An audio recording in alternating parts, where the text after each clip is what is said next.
Bakunzi bashitse za promo yebo indi kuri microphone niya misi yanje itango urazi igiswahili. Mwayebonye ngate ko umuntu azi igiswahili.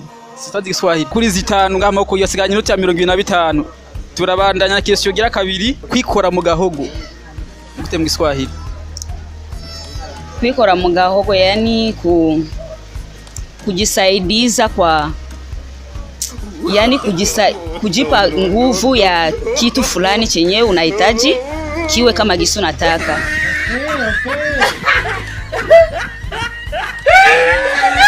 Ibuge mujambo imwe twumvirize. Yani kwikora mu gahogo yani ni kama vile utaweza kusema kukuwa na neno yani kukuwa na neno kujipa neno. Bakunzi ba chatiza ko mwayebonye neco kiramunaniye asiganya ama envelope nsubiza envelope yanje imwe asigaje bashasha kuri zine gusa ngamako yiwe inoti ya 20 nisigaye ngahanye amareka gucika nko we yumva gute wewe Nimeze neza none nta kundi ikibazo gikwika kivuga giti kugoyagoya iki ukinaniwe kugoyagoya ute mu Kiswahili yani kuwa mhali mbaya. Nasema hali mbaya yani kuzidiwa. Ijya nyuma basi yani mego ya nyuma kugoyagoya ni gute mu Kiswahili yani kuzidiwa.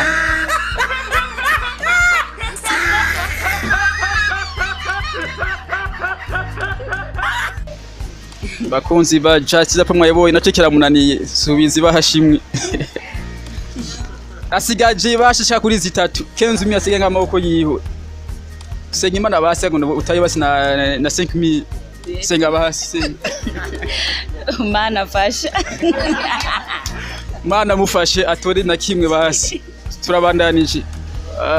Kibazo ca gatanu kiravuga giti abifisemwo uruhara ni gute mu Kiswahili ico kinaniwe vraiment choma zibiri abifisemwo uruhara yani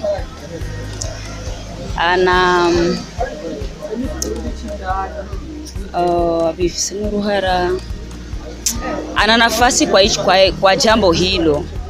Uvuse gute yani ana nafasi yani iko miongoni.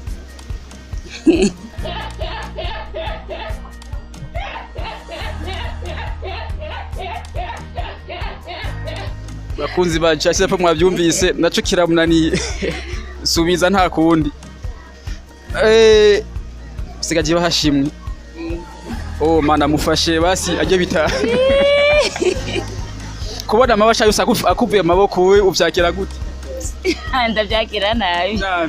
Okay. Kibazo ca nyuma coroshe gose ukinaniwe nta kibazo. Bavuze ngo ico rirenza ni gute mu Kiswahili? Yani ico rirenza chakula cha kushika roho yani ico rirenza yani chakula cha unapata masazi na yani ni chakula tu